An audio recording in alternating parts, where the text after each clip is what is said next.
In this video, I'm going to be showing you how to make this really cute Easter jar. It has a cute little window with chocolate eggs peeking out through our little bunny, and it makes a great gift for Easter. Or if you want, you could put another design there, maybe a Christmas tree for Christmas, or maybe you can make one for Thanksgiving. But today we are going to be doing Easter. If you're new here, my name is Nisha. Welcome to Little Craft Nest. For this project, you're going to need a mason jar or any glass jar with the lid. You're going to need some chalk paint, some candy eggs or other candy to fill your jar with. I also used some twine, some burlap, and some lace ribbon. And we've also got a little cute cardstock tag here that you can add as well. So let's get started making our jar.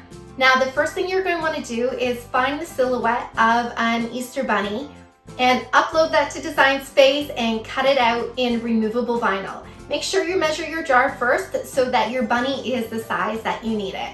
Now you can find an image of a silhouette bunny in Design Space, or you can upload one from Google Images or any other place online that you like to get SVGs from. If you don't know how to upload designs to Design Space, make sure you check out my video on that, and I'll leave that link down below in the description. Once you've cut out your bunny, you're going to apply it to your jar using transfer tape. Now, before you apply your decal to your jar, make sure you clean your jar with some rubbing alcohol first to remove any dirt, debris, or fingerprints that may be lingering on the glass.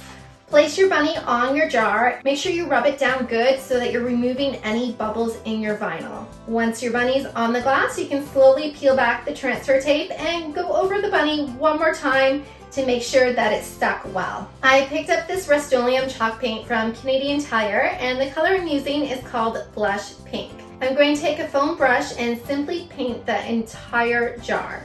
I have done this project before using acrylic paint, but it didn't really work out so well, so I highly recommend using chalk paint because it really seems to stick to absolutely everything. I painted over my green marble fireplace with chalk paint many years ago, and the chalk paint still looks amazing today. Once you're done painting your jar, let it dry for at least 2 hours before applying another coat. I'm going to give this jar a total of 3 coats of paint.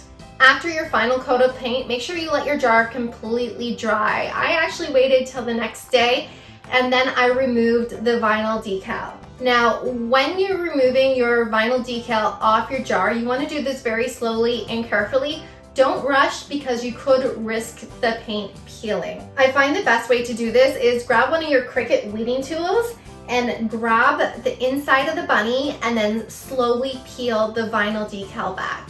Now, before I added candy to the jar, I want to embellish the lid just a little to give it a little something extra. I use hot glue to glue a piece of burlap down to the lid, and then I just cut the burlap around the lid so it was the same size. And then I got some ribbon and used my hot glue gun again and just put that around the rim of the mason jar lid. Now, if you prefer, you don't need to add lace and ribbon to your lid. You can even just paint your lid the same color you painted the jar. Just use your own imagination. It's your artwork, so be creative as you want. You could even add a few vinyl decals to the top. Now, I didn't think my jar was quite finished yet, so I made a little gift tag in Design Space, and then I just put it on a piece of twine and wrapped it around the jar, and that seemed to give it a nice little finishing touch. And now you've got the perfect gift to give to someone this Easter, or keep it for yourself, because who can resist little chocolate mini eggs?